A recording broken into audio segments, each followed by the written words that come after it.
नमस्कार, मैं आर के Rao, DIG southern range Tripura. Social media के माध्यम से हर जगह प्रसारित की जा रही घटनाओं के संदर्भ में यह सूचित व स्पष्ट किया जाता है कि राज्य में पिछले कुछ दिनों में कुछ शरारती घटनाएं, संपत्ति के मामूली नुकसान और असमंजस की घटनाएं हुई हैं। त्रिपुरा पुलिस ने पहले ही कुल 11 मामले दर्ज कर लिए हैं, जिसमें उत्तरी त्रिपुरा में 4, पश्चिम त्रिपुरा में 3, सिपाही जला में 3 और गोमती जिला में 1 केस दर्ज किया गया है। इन सभी मामलों में कुल 5 व्यक्तियों को गिरफ्तार कर लिया गया है और 3 व्यक्तियों को पुलिस के समक्ष पेश होने के लिए नोटिस जारी किया गया है। इन 11 मामलों में से पुलिस ने स्वतः संज्ञान लेते हुए विभिन्न व्यक्तियों के खिलाफ 4 मामले दर्ज किए हैं। साथ ही सरकार ने पहले ही संपत्ति के कोई नुकसान होने पर मुआवजे की घोषणा भी की है। यह भी सूचित किया जाता है कि पुलिस ने इन सभी मामलों में निष्पक्ष रूप से जांच कर रही है और पिछले 1 सप्ताह में किसी भी प्रकार की कोई घटना नहीं हुई है।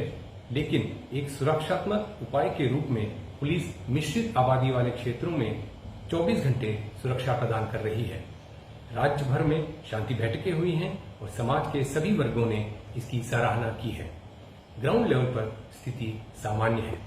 किसी भी व्यक्ति को घायल होने की या चोट लगने की एक भी घटना नहीं हुई है। लेकिन अन्य स्थानों की पुरानी घटनाओं की तस्वीरें व वीडियो के साथ दुर्भावनापूर्ण इरादे से यह अफवाह फैलाई जा रही है कि यह त्रिपुरा की घटनाएं हैं। यह महसूस किया जा रहा है कि निहित स्वार्थ वाले लोगों द्वारा सोशल मीडिया के माध्यम से समाज में सांप्रदायिक नफरत फैलाने का प्रयास किया जा रहा है। कई लोग बिना सच्चाई जाने उन पोस्टों को शेयर व लाइक करते नजर आ रहे हैं।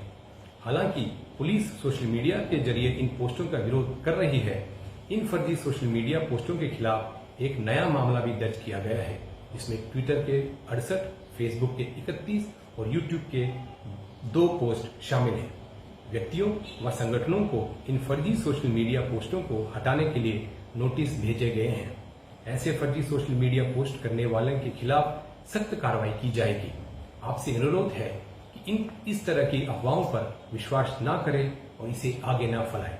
धन्यवाद। जय हिंद।